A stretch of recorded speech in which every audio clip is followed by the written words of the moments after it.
Hey there, what's up? In this video, I'll give you a quick guide on how you can contact MEXC support. So the first thing that you will have to do is log into your MEXC, and once you've logged in, you will just have to go to the bottom right corner of the website or app.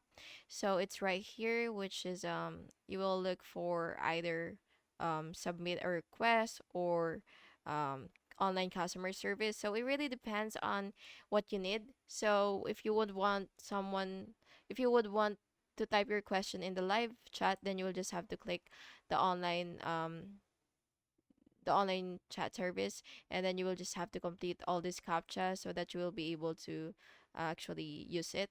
And if you would want to submit a request, which you could do here, you will just have to submit a request for your detailed issues, and of course you will need to fill in your account information, your issue category, your inquiry title, your detailed description again, and email address, and a screenshot if needed, by the way, so that you will be more specific with what you actually need.